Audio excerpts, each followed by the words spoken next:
কেউ চায় না তার নিজের জায়গাটাকে নড়বড়ে করতে।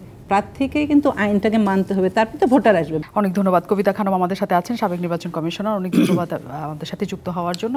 আজ প্রধান নির্বাচন কমিশনার বলেছেন যে জাতীয় নির্বাচনের চেয়েও বেশি অংশগ্রহণমূলক এই নির্বাচনটা হবে। যদিও এখানে আসলে প্রকৃতপক্ষে বড় বড় রাজনৈতিক দলগুলোর কেউই অংশ নিচ্ছে না, আওয়ামী লীগ বাদে। তারপরেও এত আত্মবিশ্বাসের জায়গা আসার কি কোনো কারণ আছে? অ্যাকচুয়ালি উনি যে কথাটা বলেছেন যে অংশগ্রহণমূলক, স্থানীয় সরকার নির্বাচনে যারা চেয়ারম্যান পদপ্রার্থী হয় বা অন্যান্য পোস্টে যারা নির্বাচন করে, এখানে তো এবারের কথা যেটা যে প্রতীক নাই আর কি, দলীয় প্রতীক নাই, এখানে দাঁড়ানোর একটা ইয়ে আছে, স্কোপ আছে। যেমন জাতীয় সংসদ নির্বাচনে ওই দল প্রতীকে মনোনয়নপত্র সাবমিট করে একজনই কন্টেস্ট করে দলের পক্ষে, দলের হয়ে।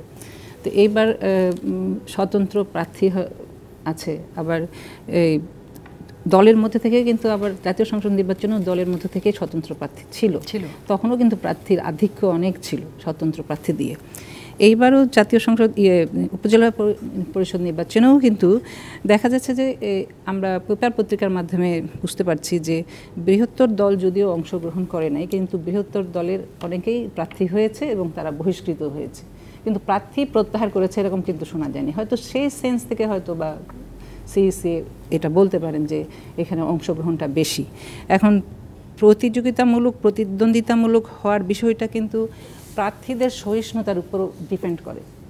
প্রার্থীরা কতটা সহিষ্ণু এই নির্বাচন প্রক্রিয়ার সঙ্গে, সহিষ্ণুতার সঙ্গে নির্বাচন প্রক্রিয়াটাকে মোকাবিলা করতে চাচ্ছে, সেটাও কিন্তু ডিপেন্ড করে। প্রার্থীকে তো আগে আমাকে ফিট হতে হবে, প্রার্থীকে কিন্তু আইনটাকে মানতে হবে, তারপর তো ভোটার আসবে। ভোটার আসার বিষয়টা তো পরে আসছে, তাই না? এইবার আমি প্রতিদিনই পত্রিকা দেখছি, আমি আচরণবিধি লঙ্ঘনের কোনো বিষয়গুলো কিন্তু পত্রিকায় আমি পাই নাই।